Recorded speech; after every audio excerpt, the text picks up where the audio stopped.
J.K. Rowling's Harry Potter series is the most popular children's book series ever written. Rowling's books and the subsequent movies based upon her books have helped initiate countless children into different forms of occult ideology. While Rowling acknowledges that sometimes it will take as much as a week to work something out in her stories, she admits that the initial story of Harry Potter and many of the other characters came in a stream of consciousness. Rowling admitted, quote, "Harry as a character came fully formed, as did the idea of his sidekicks, the characters of Ron and Hermione, who was the brains of the threesome." She said, "It started with Harry, then all three characters and situations came flooding into my head." Rowling describes the way that she writes as though she is often in a stream of consciousness, and that at times she is only taking notes of things she sees and hears in what sound like visions. She states, quote, "I see a situation and then I try to describe it as vividly as I can," end quote. "I have a very visual imagination. I see it, then I try to describe what is in my mind's eye."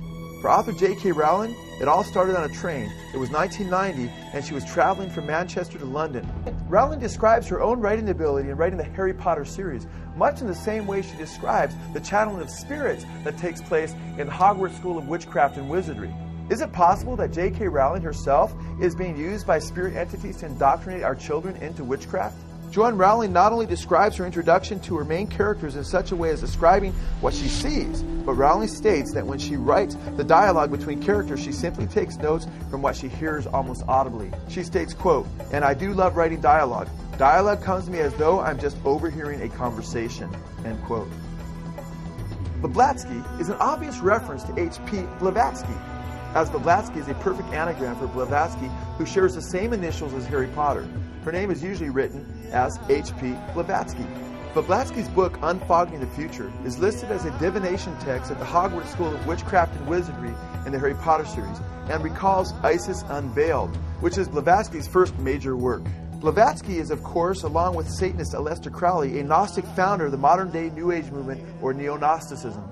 Blavatsky in her Secret Doctrine quotes occultist Eliphaz Levi approvingly, stating, quote, "Satan is the angel who is proud enough to believe himself God, brave enough to buy his independence at the price of eternal suffering and torture, beautiful enough to have adored himself in full divine light, strong enough to reign in darkness amidst agony, and to have built himself a throne on his inextinguishable pyre. The prince of anarchy, served by a hierarchy of pure spirits." We saw earlier how both Blavatsky and Crowley taught that Satan liberated humanity from the Creator as he initiated Eve in the Garden of Eden.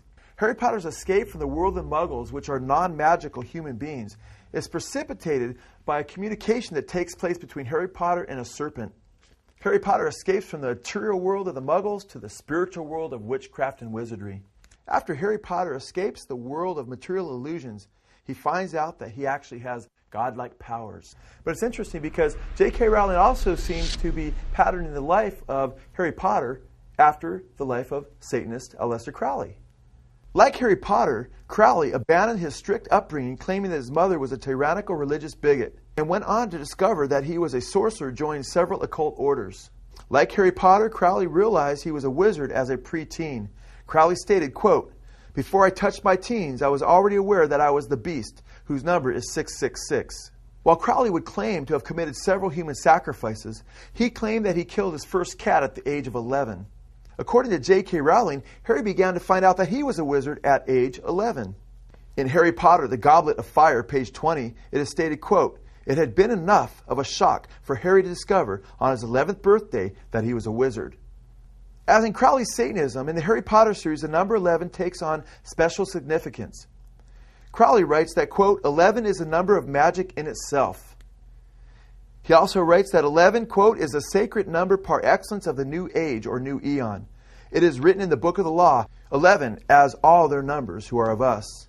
Crowley claimed that the number 11 was his magic number. Crowley began to spell magic with the letter K at the end of magic because the letter K is the 11th letter of the alphabet and had a special Kabbalistic meaning to Crowley as a Satanist. Not only does Harry realize that he has occult powers at the age of 11, but the length of Harry's wand seems to have special significance, as is perfectly suited for Harry Potter. In Harry Potter, the Goblet of Fire, page 310, we read, quote, "Harry had weighed what felt like every wand in the shop. At last he had found one that suited him, this one, which was made of holly, 11 inches long." Both Crowley and Harry did not only get their starts as sorcerers at the same age and under similar circumstances, but they both had distinguishing marks as children that revealed that they were sorcerers. For Harry Potter, this distinguishing mark, of course, was a lightning bolt. Crowley states in his Confessions, "At birth, I had 3 distinguishing marks." He states that, quote, "Over the center of my heart, I had 4 hairs curling from left to right in the exact form of a swastika. Before Hitler was, I am." Harry has a distinguishing mark on his forehead as well, which is an ancient occult symbol, a Nazi-stylized lightning bolt. In an interview with Scholastic, when J.K. Rowling was asked, quote, "Why did you choose the lightning bolt as a trademark for Harry Potter?" Rowling stated, quote, "Just because I decided that it would be an interesting and distinctive mark," end quote. It is interesting that Harry Potter's lightning bolt and Crowley's swastika both share a similar occult history. The lightning bolt has long been a symbol in the occult and Satanism. Crowley taught that the Satanist was to find his own magical path, and that he was to follow the satanic maxim, "Do what thou wilt, shall be the whole of the law," to realize his true destiny as a magician.